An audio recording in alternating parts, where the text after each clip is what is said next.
ഗാന്ധിജിയെ വെടിവെച്ചു കൊന്ന നാഥുറാം ഗോഡ്സെയെ അനുകൂലിച്ച കോഴിക്കോട് NIT പ്രൊഫസർ ഷൈജ ആണ്ടവനെതിരെ പരാതിയുമായി വിദ്യാർത്ഥി സംഘടനകൾ SFIയും MSFും കുന്നമംഗലം പോലീസിലും KSU നടക്കാവ് പോലീസിലും പരാതി നൽകി. അഭിജിത്ത് മുഴക്കുന്ന് വിവരങ്ങളുമായി. അഭിജിത്ത്, ഈ വിദ്യാർത്ഥി സംഘടനകൾ ഇപ്പോൾ ഈ വിഷയം ഏറ്റെടുത്തിരിക്കുകയാണോ? എന്താണ് അവരുടെ പരാതി? ഏതൊക്കെ പോലീസ് സ്റ്റേഷനുകളിൽ പരാതി നൽകിയിട്ടുണ്ട് വിവിധ സംഘടനകൾ?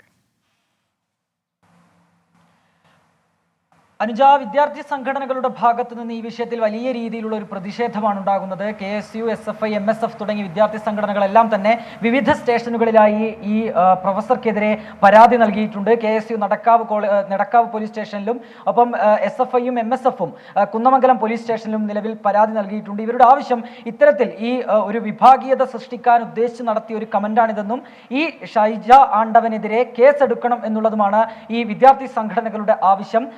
നമുക്കറിയാം, ഈ കഴിഞ്ഞ ഗാന്ധി രക്തസാക്ഷിത്വ ദിനത്തിൽ, അതായത് ജനുവരി 30-നാണ് ഇത്തരത്തിലൊരു കമന്റ് ഫേസ്ബുക്കിൽ പ്രത്യക്ഷപ്പെടുന്നത്. അഡ്വക്കേറ്റ് കൃഷ്ണരാജ് എന്നയാളുടെ ഫേസ്ബുക്ക് പോസ്റ്റിന് കീഴെയാണ് കോഴിക്കോട് NITയിലെ മെക്കാനിക്കൽ എഞ്ചിനീയറിംഗ് വിഭാഗം പ്രൊഫസറായ ഷൈജ ആണ്ടവൻ ഗോഡ്സെയെ പ്രകീർത്തിച്ചുകൊണ്ട് ഒരു കമന്റ് ഇടുന്നത്.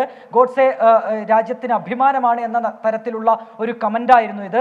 പിന്നീട് ഇന്നാണ് ഇത് ഒരു വിവാദമാകുന്ന രീതിയിലേക്ക് അത് മാറിയത്. ഇതിന് പിന്നാലെ ഇവർ കമന്റ് ഡിലീറ്റ് ആക്കുന്ന ഒരു സാഹചര്യവും ഉണ്ടായി. നമ്മൾ ഇവരുടെ പ്രതികരണത്തിന് ശ്രമിച്ചിരുന്നു, പക്ഷേ നിലവിൽ അവർ പ്രതികരിക്കാൻ തയ്യാറായിട്ടുമില്ല. ഏതായാലും നിലവിൽ ഇത്തരത്തിൽ ഈ ഒരു കമന്റിനെതിരെ വ്യാപകമായ രീതിയിലുള്ള ഒരു പ്രതിഷേധവുമായി വിദ്യാർത്ഥി സംഘടനകൾ അടക്കം രംഗത്തെത്തിയിട്ടുണ്ട്. അനുജ, ശരി. അഭിജിത്ത് മുഴക്കുന്നാണ് വിവരങ്ങൾ നൽകിയത്.